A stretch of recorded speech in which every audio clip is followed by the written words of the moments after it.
Alright guys, welcome to your lesson today on scatter plot. We are going to be talking about how to make a line of best fit or a trend line in order to make a prediction about the data that we already have. So for example number 1, it says Selena is having a surprise party for her friend Ernie. The table shows how many balloons she is able to blow up by the end of a 10-minute segment. Step A, it says construct a scatter plot of the data, then draw and assess a line that seems to best represent the data. So my first step is I'm going to graph my points. I know that when there are 10 minutes, 3 balloons have been blown up. So I'm going to go right to 10 minutes and then up to 3. So my point should be about there. At 20 minutes, we have blown up 12 balloons. Okay, so I paused the video and then graphed the points ahead of time just to save on a bit of time. Now, as you can see, when I draw my pickle or my breadstick around my data, to see what's happening, I can see that my points are going up on my graph. But it's important that I understand what these points mean. So this would be a positive association, meaning that as my time increases, so as I add more minutes, the number of balloons that I can blow up increases as well. So I want to make sure I interpret my scatter plot and explain what that means.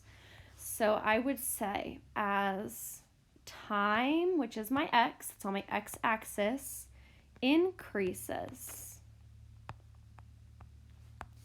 the number of balloons increases as well.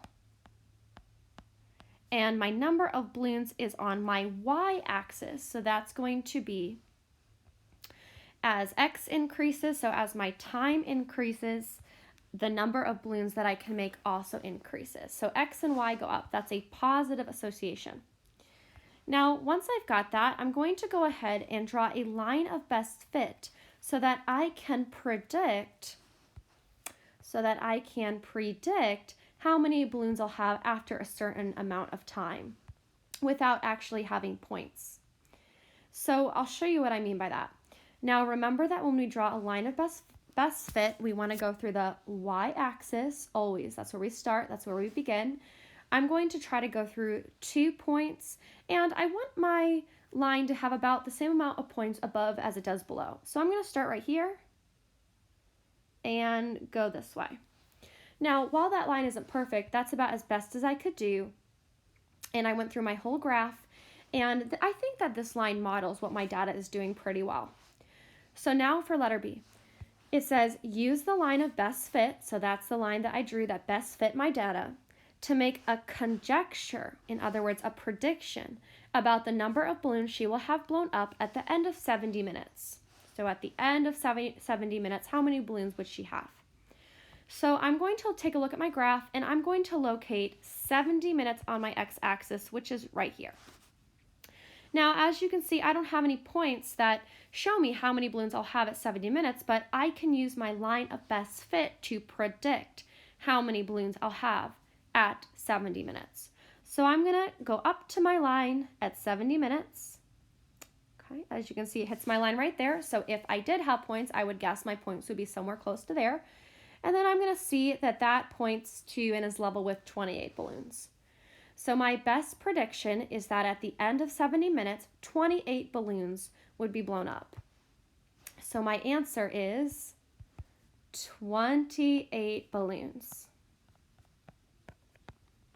Okay, so that's all for example 1.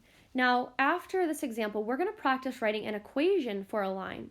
So that way, if we don't have the picture, we can use an equation so that we can make predictions about data we don't necessarily have. Thanks for listening, guys, and I'll see you in video number 2.